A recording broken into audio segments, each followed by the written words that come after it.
During our final university year, while hanging out with friends, I encountered Sarah celebrating her 21st birthday at a local Nashville club.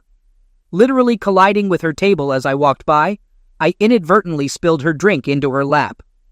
After a few awkward moments, I apologized, and as we conversed while cleaning up, I couldn't help but ponder the concept of love at first sight. Nevertheless, I believe a unique chemistry pulled us together like a magnet. From that night onward, we commenced dating and never spent time apart. A year later, we exchanged vows, marking the beginning of our shared life. I'm Jonathan, but my friends call me Johnny. Armed with an accounting degree, I became a certified public accountant at a prominent Atlanta firm, where Sarah and I settled near our family. After gaining experience in the corporate realm, I ventured out to establish my own firm.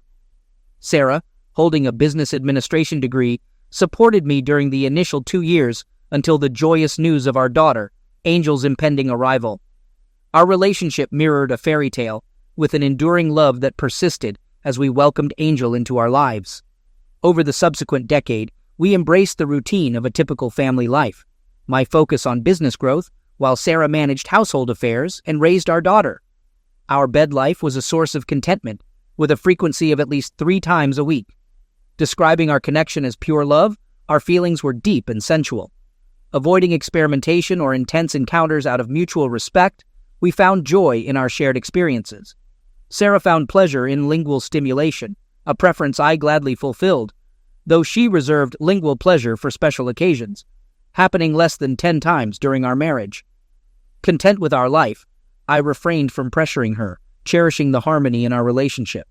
Sarah's constant attentiveness, evident from the day we exchanged vows, manifested in kisses, hugs, and shared moments whenever we were together. The incredible closeness in our marriage filled every second with love. Despite friends' initial skepticism, claiming our affection wouldn't endure, they eventually recognized the uniqueness of our bond after a decade. When Angel turned 10, Sarah expressed her desire to return to work. With Angel's established routine and daily return from school at 3:30 p.m., Sarah conveyed her reluctance to stay at home daily, expressing a yearning to rejoin the workforce. After extensive discussions, we reached an agreement and formulated a plan to ensure Angel received the attention a 10-year-old girl needed. Sarah secured a position as a personal assistant to William, a lawyer 10 years her senior. The job's favorable hours allowed Sarah to be home by 4 o'clock every day, maintaining her presence for Angel. Our family grew stronger over time. Residing in a comfortable apartment within an upscale complex with country club membership, our financial stability allowed us to save for Angel's college and our retirement. We lived a blessed life, free from health, financial, and happiness concerns. As expected, our bed life underwent changes after a decade of marriage, slowing down from 3 to 4 times a week to only twice, typically on Friday and Saturday nights. While we became somewhat predictable, our love endured, and we continued to revel in our closeness. Sarah's unwavering attentiveness and displays of love persisted throughout the years, making our shared closeness more fulfilling than our physical expressions of love. Receiving spontaneous kisses and hugs, along with acknowledgement for her love, overwhelmed me. It constituted the most significant aspect of our marriage. I reciprocated the affection, but Sarah consistently ensured I understood the depth of her love. Angel joined the math club, staying after hours and returning home around 5 p.m. Simultaneously, Sarah began working late 2 nights a week, coinciding with Angel's schedule. We avoided leaving her alone at that age, ensuring our schedules matched. William, Sarah's boss, earned a promotion to senior partner in his father-in-law's firm.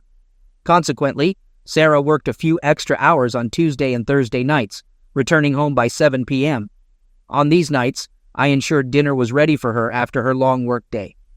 Other than those 2 nights, everything in our marriage remained unchanged. My business was thriving, generating a good income as the company expanded to 45 employees.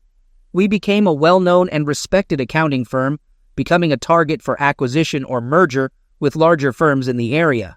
At 15, Angel began contemplating college and her future. Sarah still worked for William and remained as attractive as when we first met. The years treated Sarah well, maintaining her slim figure, complemented by long, appealing legs and a shapely bum. Despite her attractiveness, She maintained a professional and conservative demeanor. Our lifestyle, deemed by some as boring, involved spending most of our time together at home, attending movies or family events with our daughter. We were always together as a family, never going out alone or without each other as a couple. I received a call from William, her boss, informing me that Sarah would be honored with an award at a banquet the next month, and both Angel and I were invited. I proudly accepted the invitation, revealing to Angel that her mother would receive an award for professional excellence. Since it was a surprise, they wanted us there, and usually these meetings were for staff only. We were asked to keep it a secret until the award ceremony. In the last 5 years since Sarah started working for William, she consistently delivered excellent work, contributing to her increased happiness at home and boosted self-esteem. I knew she worked hard and was well liked in her company, and now, hearing about their desire to show appreciation made Angel and me proud. Sarah informed us about an upcoming business meeting at the Ritz-Carlton downtown, where she had to work late and give a presentation to the entire company. She looked forward to it, having spent many hours preparing in the weeks leading up to the event. At the time, she was unaware of our invitation or her award, and Angel and I kept it a secret. We could hardly wait for the event and Sarah's award. I took Angel shopping for a new dress, and I bought a new suit to ensure she would be proud of her family at the award ceremony. Sarah wore a knee-length dress with a back cutout, balancing professionalism with showcasing her beautiful curves. At 37, she remained attractive and desirable. Before the limo picked her up to make arrangements for the meeting, Angel and I hugged her, wishing her luck for her evening presentation. With 2 hours to get ready after she left, we both dressed on time and left to be at the event. About 30 minutes before Sarah's presentation, one of the hosts greeted us, seating us at a central table with a clear view of the stage. Angel and I received special treatment, with everyone expressing their love for Sarah and delight in meeting us. We felt so welcome and happy to be there for our wife and mother. The lights in the audience dimmed as the introductions began. On stage, spotlights flickered as the first speaker introduced the firm's founder, the CEO, and then William, the senior partner. William provided a concise overview of the company's successful year, and then introduced Sarah, who was tasked with sharing some of the past year's achievements. Sarah graced the stage, radiating beauty as always, and I observed Angel's pride in seeing her mother commence the presentation with a professional and practiced voice. Sarah delved into the company's excellent year, its accomplishments, and future projects, speaking for approximately 10 minutes before returning the stage to William. Before her departure, Williams embraced her, delivering a few words to the audience. He highlighted the close collaboration with Sarah over the past 5 years, emphasizing her integral role in the organization. He expressed conviction that some of the successes outlined wouldn't have been possible without her. William then honored Sarah with the Chairman's Club Award, the company's highest honor, reserved for employees going above and beyond the call of duty and recognized for their commitment. Sarah received a sizable plaque and an envelope containing a $10,000 award. With tears in her eyes, she accepted the check, embraced William, expressed gratitude to the audience, and turned to Angel and me. Our eyes welled with tears as we shared the pride in her mother's achievements, and those at our table offered hugs, creating one of our most joyful evenings. Overflowing with pride and unable to suppress our smiles, we headed for a drink as the lights came on. Taking my daughter's glass, I assured her I'd be right back. At the bar, amidst long lines, I spotted an empty one near the stage and decided to fetch a double jack and a soft drink for Angel. In high spirits, I threw $5 into the tip jar, collected my drinks, and turned to return to my table. It was precisely at that moment when my world fell apart. On the way back, something caught my eye, leading me to witness a couple behind the curtains, engaged in a love-making embrace. Initially deeming it out of place for such an event, I recognized the dress, the same one Sarah had worn that night. I turned once more, frozen in place, observing the couple sharing a heartfelt kiss. The embrace conveyed a familiarity beyond the moment, suggesting this wasn't their first lovemaking encounter. It felt as if I were having an out-of-body experience, standing frozen with 2 drinks in hand and my mouth agape. I watched until the couple separated, confirming that it was indeed the love of my life sharing a romantic kiss with her boss, William. In that moment, I dropped one of the drinks, drawing the lover's attention. Sarah saw me and appeared shocked. As I returned to my senses, I turned and walked back to the table with the remaining drink. Sarah caught up, explaining the situation, and in a daze, I nodded and sat quietly with a sorrowful expression. For the remainder of the evening, it was evident that I was distressed and no longer able to share in the joy around us. I witnessed more than a friendly kiss, and in fact, Sarah and I hadn't kissed so passionately in years, over 5 to be exact. Reflecting on those years and the changes that had occurred, I sensed trouble looming, though I wasn't certain of its nature at that point. Driving home, Angel and Sarah discussed the night, with Angel expressing pride in her mother. Still reeling from what I'd seen, I remained silent, lost in my own thoughts. Both girls noticed my reticence, attempting to coax me into conversation, but I maintained a persistent silence. Sarah, sensing the unease, tried to make amends with sweetness and extra affection, but I wasn't receptive. That night, I made an effort to conceal my emotions from Angel. However, being perceptive, she sensed my distress and sensibly allowed me to be with my thoughts. Before bedtime, she expressed her support, mentioning that she was available for a conversation. After a hug and a kiss, she went to bed. I silently withdrew, and shortly thereafter, Sarah joined me in the room. She inquired about my well-being, expressing concern. Despite her attempt to comfort me after a minute of silence, I chose to turn away. Apologizing for the situation, she pleaded for communication, but I lay silent, anger replacing my initial shock. I refrained from speaking, realizing any words would be hurtful and unproductive. That night, her attempts at affection went unanswered, and I endured the worst sleep. The next morning, a Saturday, I opened my eyes to sunlight, anticipating a challenging day. Recalling the distressing scene, I tried to make sense of the situation. Climbing out of bed, I went to the bathroom, washed, and brushed my teeth. Returning to the bedroom, Sarah sat up in bed, watching me and trying to act normal. "Good morning, sweetheart. Did you sleep well?" she asked as if nothing had happened. I ignored her question, donned a pair of jeans and a t-shirt, and before leaving the bedroom, I looked at her, speaking to her for the first time since the kiss. Turning to her with a hateful look, I uttered, "How long?" which she didn't answer, merely looking at her hands. I left her, heading out for breakfast and some time to think, ending the conversation feeling a little distraught. I anticipate changes and dread hearing what she's going to tell me about her affair. She knows she has to tell me the truth, because she knows if she lies, I'll know. Sarah and I have been very close, and she has never given me any reason to believe that she wants another man. I haven't noticed any change in her closeness, and she still hugs and kisses me all the time. How can she act like that when she's having an affair? I mean, if she's with him, how can she show me all this love? Can the woman I love really have an affair with William?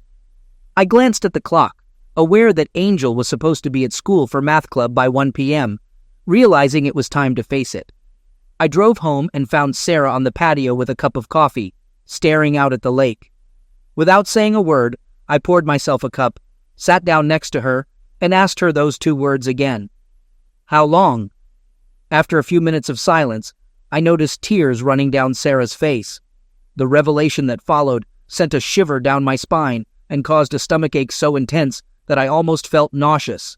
In a soft, tearful voice, she mentioned a span of 3 years, I inquired, seeking confirmation, and she affirmed, mentioning the nights I worked late.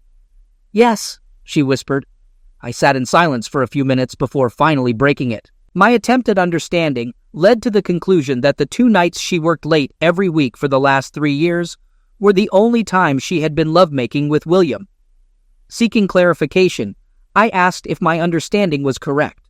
She affirmed, stating they had never engaged in such activities anywhere else, and expressing a desire to explain more when given the chance. I expressed my response, urging her to withhold any explanations. She had just disclosed her involvement with her boss 2 nights a week for the past 3 years. The arithmetic was simple, over 300 instances, assuming a minimum of twice a night. I confronted Sarah, emphasizing the gravity of her actions, over 500 times of betrayal behind my back. I questioned the possibility of any man enduring such knowledge. Tears streamed down her face onto her lap as I continued. The depth of my hurt unfolded as I reflected on the potential mockery they shared, picturing them laughing at my ignorance. Expressing my gratitude with bitter sarcasm, I acknowledged the profound humiliation and intentional pain she inflicted. The person I believed loved me had betrayed our marriage and shattered my heart, an unexpected and devastating revelation that left me profoundly wounded. She insisted, saying it wasn't as it seemed. I didn't buy it. Disrupting her attempt to explain, I instructed her to be silent. Ignoring her pleas, I stood up and left the porch. As she remained seated, crying and begging for me to stay, I maintained a composed exterior. However, internally, I felt an explosion of emotions. To gain control over my turbulent feelings, I went for a ride. The sense of betrayal was unfamiliar and overwhelming, and I needed time to process her words and decide on my course of action. I needed to talk to someone, and the only family I had left was my brother Tony. We were very close growing up, but we took different paths in life.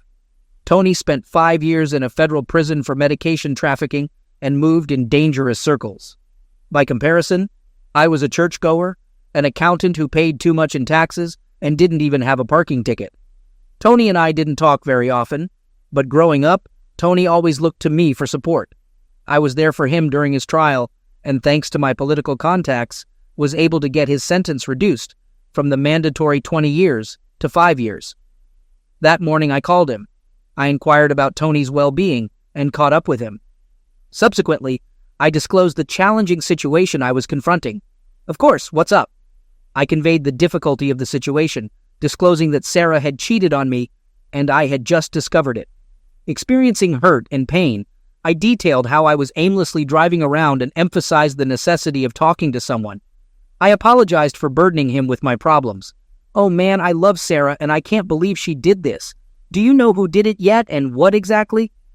Acknowledging his disbelief and love for Sarah, I admitted that I knew who was involved but lacked all the details.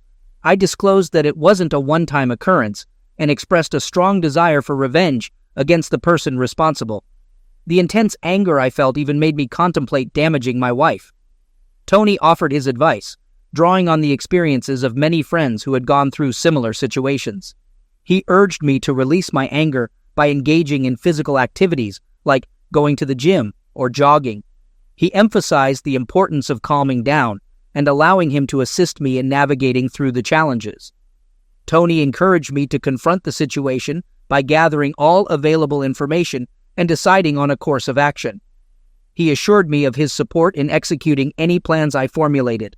Advising me to keep my words minimal and act as normally as possible, he acknowledged the difficulty of the task.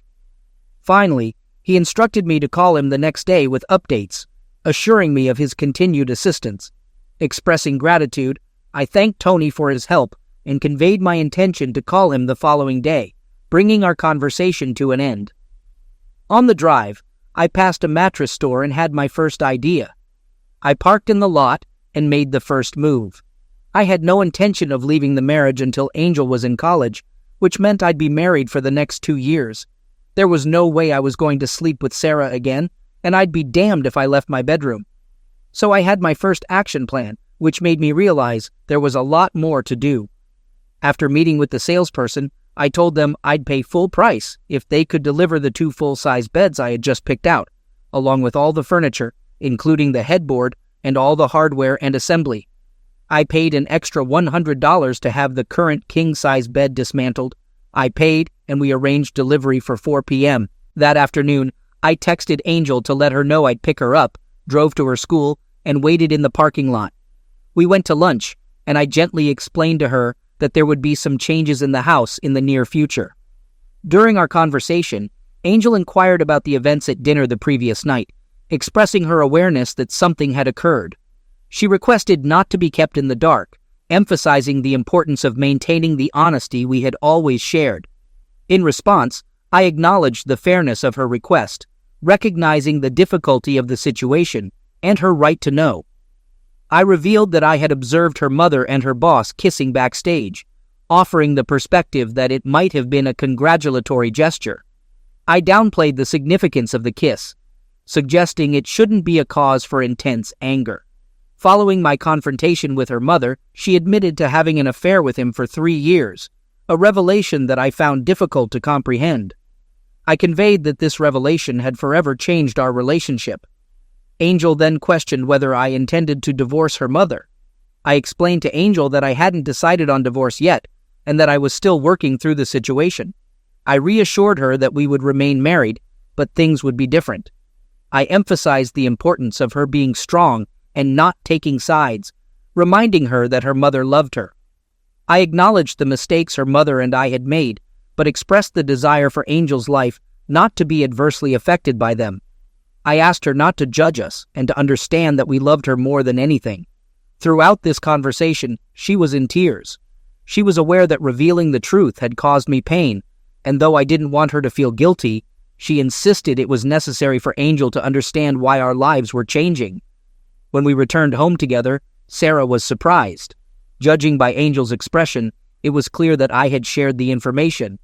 Angel, in response, gave her mother a disdainful look and retreated to her room without uttering a word. I explained to Sarah that Angel had a right to know, and it was crucial for her to comprehend the reasons behind the impending changes in our household. I suggested that Sarah explain things to Angel once she overcame the initial shock. Concerned about the future, Sarah inquired if I planned to divorce her. I assured her that it wasn't an immediate consideration, as I wanted to observe how things unfolded, especially considering Angel's well-being. However, I affirmed that significant changes were inevitable. Beginning from that day, Sarah pleaded with me to allow her to explain and implored me to understand, emphasizing that she loved me and that we were husband and wife. I confronted Sarah, pointing out that she had willingly engaged in an affair with William over 500 times without my knowledge. I expressed my disbelief that she believed there was anything she could say to gain acceptance from a self-respecting man. I questioned her perception of my strength and suggested that she hadn't thoroughly considered the consequences of her actions. I revealed that what truly hurt me was the loss of the closeness that I had once cherished and looked forward to. I declared that I could no longer share that closeness with her, and I conveyed the impact it would have on me emotionally. I stated that I would no longer go to bed with her or make love, and I expressed the sorrow I felt in losing the small gestures of affection like kisses and hugs. Acknowledging the inevitability of changes in our relationship due to her breach of marriage vows, I declared that, like her, I would no longer be faithful and would seek other lovers. This was a departure from my previous stance, as I had never considered such actions before. I concluded by asserting that she could continue seeing her lover because she would no longer receive anything from me. It was as if she had received a blow on the head and physically withdrew from my remarks. She lost her balance and dropped onto the couch. Startled, Sarah had obviously not realized the consequences of her infidelity. I communicated to Sarah that I couldn't agree to remain faithful after her betrayal, considering the magnitude of her actions. I expressed my intention to seek other relationships, a decision influenced by the pain caused by her cheating, lying, and infidelity. As the conversation unfolded, the doorbell rang, providing a timely interruption. I welcomed the installers who had arrived to remove our shared bed. I explained to Sarah that, as a result of our strained relationship, I had purchased 2 new beds to replace the old one. The installation process was already in progress. Sarah questioned the presence of the installers and the reason behind the changes. I clarified that since I had decided never to share a bed with her again, it wouldn't be fair for either of us to move into the guest room. Therefore, I had bought 2 separate beds. Our current bed was being removed, and new ones were being set up. I informed her about the option to exchange her mattress within 90 days if she didn't like the one I had chosen. In response to these revelations, Sarah inquired with surprise, "We're going to sleep in separate beds?" I explained to Sarah that it wouldn't be fair for either of us to give up our shared bedroom, especially since our closeness had come to an end. I expressed disbelief at the situation and the necessity for the changes that were taking place. In response, I reminded Sarah of her affair with her boss, emphasizing that it had occurred over 500 times behind my back. I watched as the men removed the bed we had shared for years, feeling a mix of pain and regret. The regret stemmed from being married to someone who had betrayed me so profoundly. The following day, I called my brother Tony, revealing the shocking truth about Sarah's affair with her boss. I expressed my astonishment at the revelation that she had been involved with him twice a week for the past 3 years, amounting to over 500 instances. I admitted to feeling blindsided and humiliated, uncertain about how to proceed. I sought information about the identity of the man involved in the affair. I disclosed to my brother Tony the identity of Sarah's boss, William Aston, and expressed my deep dissatisfaction with the situation. Tony sympathized, acknowledging the unfortunate circumstances. I then shared my desire for William to experience significant suffering for his role in the affair. Tony asked about my plans regarding Sarah, and I expressed my intention to divorce her once our daughter Angel was in college. I revealed my plan to make her life difficult until then, shutting her out and ensuring a lonely existence. I emphasized my determination to expose her actions and ruin her career if she attempted to initiate a divorce before Angel started college. Concerned for my well-being, Tony offered to take care of William Aston while I managed affairs at home. I cautioned him against engaging in any activities that could lead to legal trouble and insisted on handling my situation responsibly. Tony assured me that he understood and promised not to take actions that could jeopardize his own safety. We concluded the conversation with the understanding that we would talk again soon. The following weeks were stressful. At home, Sarah tried to engage me in conversation, but I refused to answer her more than a word or two. I could tell. She was frustrated and tried to help me forgive her, but I was still hurt, angry, and unyielding. I buried myself in work, came home late every night, and wasn't home on the weekends. Tensions were high, and everyone was walking on eggshells waiting for me to explode. When I came home one night after a long day at work, I found Sarah in her bed waiting to talk to me. After all these years of sleeping with the only woman I loved, I was now sleeping in a bed just a few feet away from my Sarah's. It was sad, and I wasn't sure how I was going to do this for the next 2 years, until Angel left for university. After my shower, and as I lay down in bed, Sarah initiated a conversation, asking about my day. I responded briefly with a simple, "Good."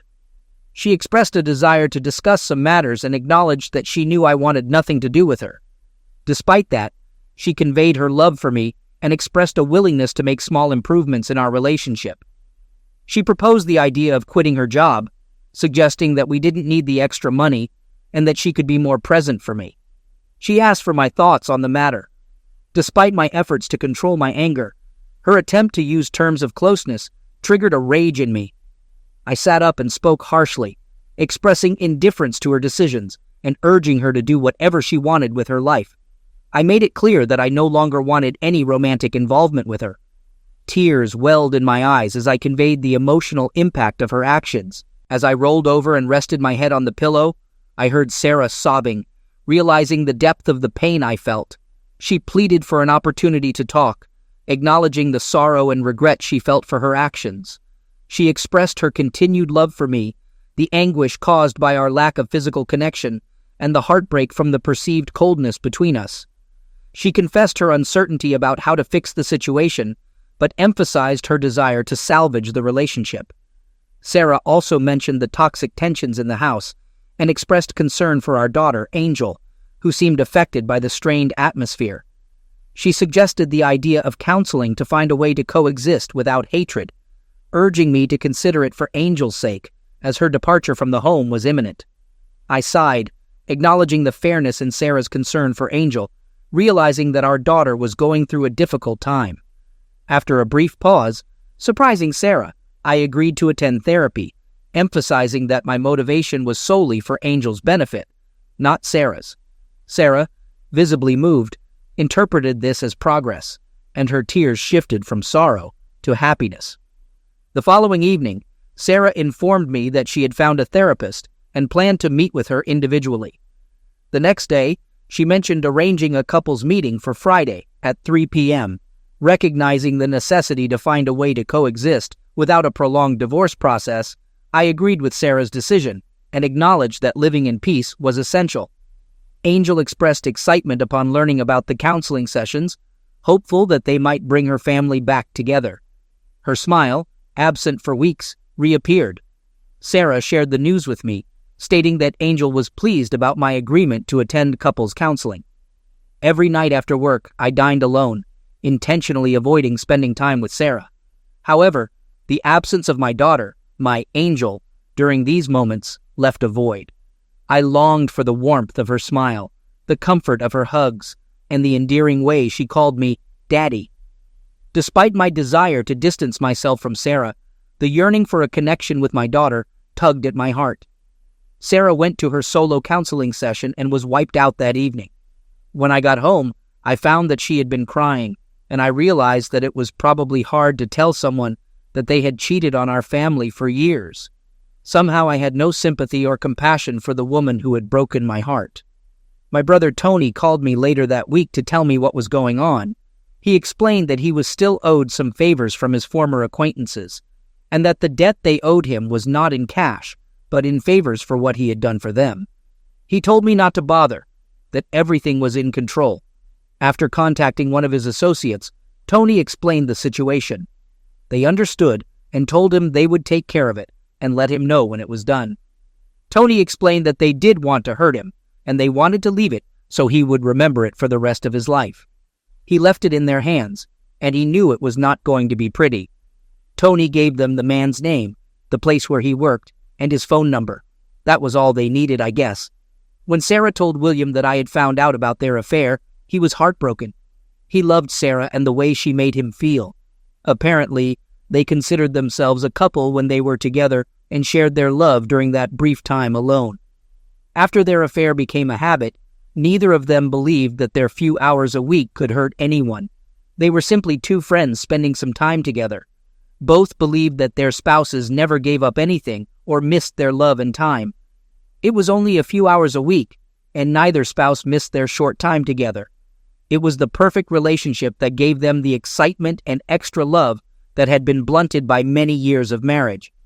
After the initial meeting with Dr. Winters, the counselor, our session commenced. As expected, the counselor took the lead in initiating the conversation. She addressed me, expressing gratitude for my attendance, and acknowledged that Sarah had already shared her perspective during their meeting earlier in the week. Dr. Winters emphasized the importance of honesty in my responses and assured me that everything discussed during the sessions would remain confidential. She encouraged openness, reassuring me that nothing I said would be shocking to her. I nodded in acknowledgement, curious to see how the session would unfold. The counselor, Dr. Winters, prompted Sarah to share her intentions for the counseling sessions. Sarah, my unfaithful wife, turned her attention toward me, her eyes filled with tears, and expressed her desires. She conveyed a strong longing to communicate with me, rebuild our family, and restore the physical and emotional connection we once had. Her emotions were palpable, and I sensed the sincerity in her words. Although it was difficult to witness her pain over the loss of my love, I maintained composure, sitting quietly as she wiped her eyes with a handkerchief.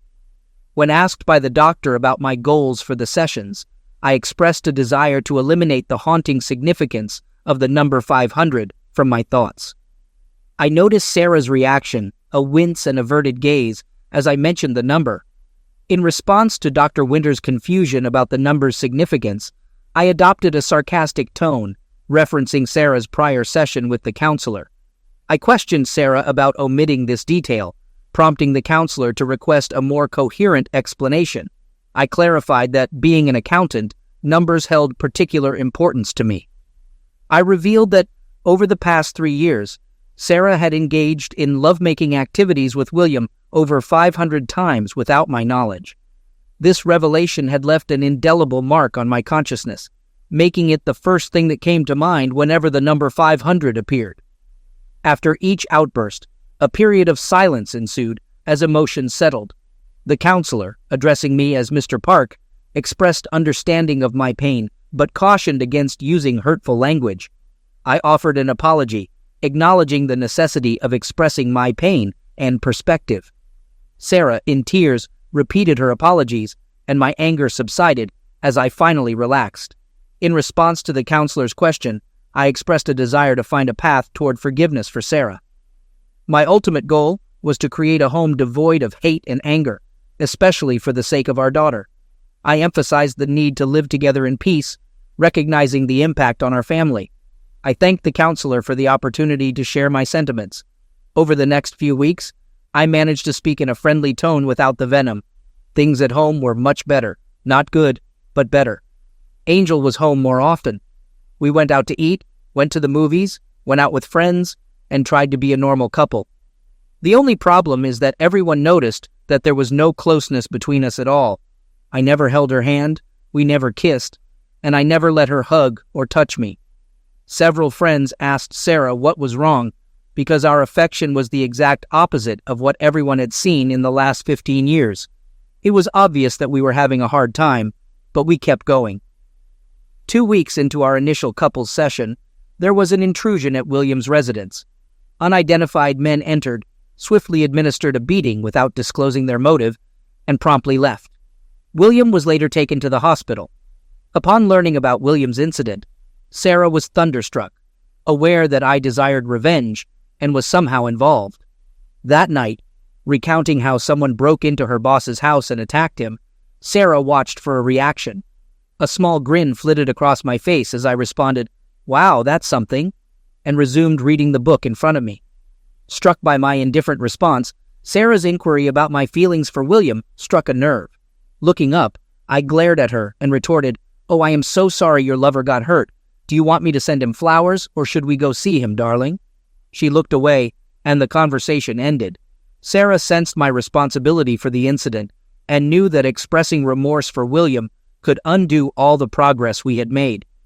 Earlier in the week, I received a text from Tony with a thumbs-up emoji marking our last contact for several months. As things cooled down, I wondered if the police would uncover their affair and question me about the attack, but that never transpired. The police put the report on an open case file and shifted their focus to other crimes. Several months passed, and as promised, I began dating and going out late. After Sarah quizzed me about my activities a few times, she realized she should mind her own business and avoid causing problems. I clarified that we were husband and wife in name only, cohabiting for the sake of our daughter. We eventually found a way to remain civil, and family life was improving. Sarah finally comprehended the extent of the hurt she had caused her husband, acknowledging the irreparable nature of the damage. To keep the family intact, I warned her that I would inform her family and friends about her affair and make her life unbearable if she pursued a divorce. Before Angel left for college, Sarah remained legally married but emotionally alone. She lacked someone to reciprocate the love she once gave through hugs, kisses, and affection, defining her relationships with 2 men. This love was now lost. Despite attending counseling alone, her husband's enjoyment with another woman intensified her sadness. Sarah, driven by vanity, selfishness, and stupidity, had destroyed her marriage and the man she loved. Angel, despite still loving her mother, reminded her that she had brought this upon herself every time she complained about her father. Angel would never forgive her mother for hurting her father, but her love for her mother endured. After Angel left for college, I returned home with divorce papers. A year earlier, I had contemplated ruining Sarah's finances, but I opted for an equitable split over the last 2 years. I forgave her, but the love I once felt was irretrievably lost. Sarah, unsurprised by the divorce papers, signed them without protest, relieved at the prospect of starting anew. Having learned her lesson, she vowed never to cheat again. The painful divorce from the woman I loved left me full of remorse for the events leading to our separation. I yearned to undo it all or find a way to forgive her, but the memory of the 500 betrayals haunted me. We sold the house and divided the equity. I moved in with Trisha, a dancer 15 years my junior, whom I had been dating. My confidence and happiness restored, I finally found peace. Sarah never abandoned hope for reconciliation and wept for weeks upon learning of my marriage to another woman. Unable to forgive herself for the damage caused by her selfishness and hubris, she dated but never recovered the lost love. Weight gain, faded looks, and bitterness characterized her lonely life. Angel and Sarah maintained closeness, but my communication with Sarah dwindled. She would never relive the love shared with her wonderful husband and bore the pain she inflicted on her loved ones. Ensuring Angel's college was funded, she became a psychologist, driven to help others. She now enjoys a happy married life. The lessons learned from this experience are profound illustrating the lasting impact of a beautiful yet damaging past.